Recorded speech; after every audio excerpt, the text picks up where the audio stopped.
السلام عليكم ورحمة الله وبركاته. اللهم صل وسلم وبارك على سيدنا محمد وعلى آله وصحبه وسلم تسليما كثيرا. قبل أي شيء اشترك في القناة وحط لايك علشان يوصلكم كل جديد بإذن الله.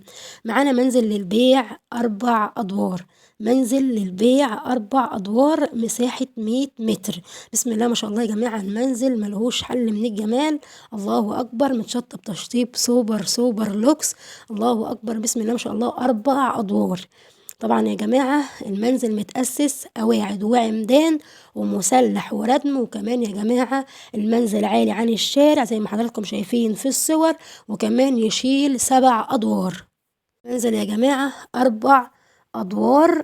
عندنا الدور الأول والدور التاني متشطبين تشطيب سوبر لوكس، وبرضو يا جماعة متشطبين تشطيب سوبر لوكس. يعني عندك 4 أدوار بسم الله ما شاء الله، متشطبين تشطيب كويس جدا. منزل حلو جدا، متأسس قواعد وعمدان وبسم الله، مساحة 100 متر، موقع متميز جدا. إن شاء الله يا جماعة المنزل حلو قوي وموقعه حلو، وهنتكلم عن كل التفاصيل بإذن الله. بس ما تنسوش تحطوا لايك وتشتركوا في القناة علشان يوصلكم كل جديد. انزل يا جماعة في قلبيه 2 عداد، 2 عدادين كهرباء، وطبعا في قلبيه عداد مية. يا جماعة المنزل في قلبيه صرف صحي يعني مجاري. بسم الله ما شاء الله، الدور الثالث والرابع معمولين نظام فيلا، نظام دوبلكس بسلم داخلي ومتشطبين تشطيب سوبر لوكس. وطبعا الدور الاخير يا جماعه اللي هو السطوح متصور بسور. زي يا جماعه كل حاجه فيه جديده، وكل حاجه يا جماعه فيه بسم الله ما شاء الله متشطبه تشطيب حلو، ومساحه واسعه، مساحه 100 متر. المنزل يا جماعه موجود في عزبه عويس، محطه الفيلا سرياقوس.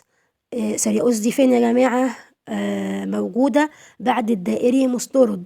يعني المنزل عنوانه بالظبط عزبة عويس، محطة الفيلا سرياقوس، متفرع من شارع البترول بعد الدائري مسترد، مركز الخنكة، محافظة القليوبية. جماعة معاه أوراق التصالح، وفي قلبيه عدادين كهرباء وعداد مية، مساحة 100 متر، 4 أدوار، والدور الأخير اللي هو الخامس يعني يا جماعة روف. يا جماعة زي ما احنا متفقين نسأل على كل التفاصيل، وزي ما انا بقول في كل فيديوهاتي. طبعا ارجو من اي حد ما يزعلش مني، طبعا اي حد بعلن وما يزعلش مني، انا بقول كل الكلام ده في كل فيديوهاتي. اول حاجة يا جماعة ما ينفعش تشتروا منزل او شقة من غير ما يكون معاكم محامي، علشان خاطر طبعا النصب يا جماعة دلوقتي كتير جدا.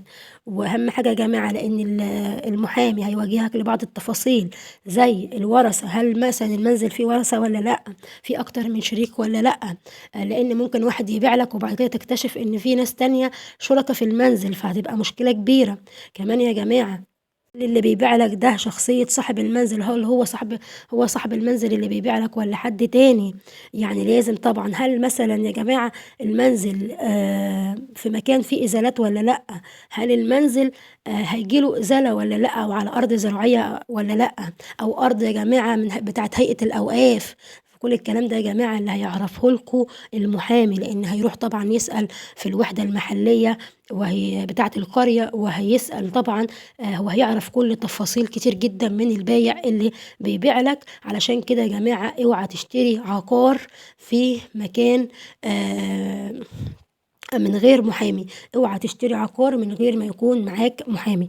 المنزل يا جماعة اللي معانا حلو، 4 أدوار، والدور الخامس روف. كمان يا جماعة عندك الدور التالت والرابع معمولين دوبلكس بسلم داخلي، متشطب تشطيب سوبر لوكس. يعني ال4 شقق يا جماعة متشطبين تشطيب سوبر لوكس. كمان متوفر فيديو للمنزل، سعر المنزل 900 ألف جنيه. بالنسبة يا جماعة للتوضيب والمنزل والشياكة اللي في البيت كلها دي يا جماعة السعر حلوة جدا، والموقع حلو جدا. بالنسبة طبعا 900 ألف جنيه حلو قوي. بصوا يا جماعة المنزل موجود في عزبة عويس، محطة الفيلا سرياقوس، وطبعا انا قلت العنوان بالتفصيل في اول الفيديو. كمان يا جماعة المنزل معاه اوراق المصالحة، وفي قلبيه 3 عدادين كهرباء وعداد مية. وكمان المنزل 4 ادوار، والمنزل يا جماعة متشطب تشطيب سوبر لوكس، وفي قلبيه صرف صحي. ما تنسوش طبعا تشتركوا في القناة وتحطوا لايك علشان يوصلكم كل جديد بإذن الله. والسلام عليكم ورحمة الله وبركاته.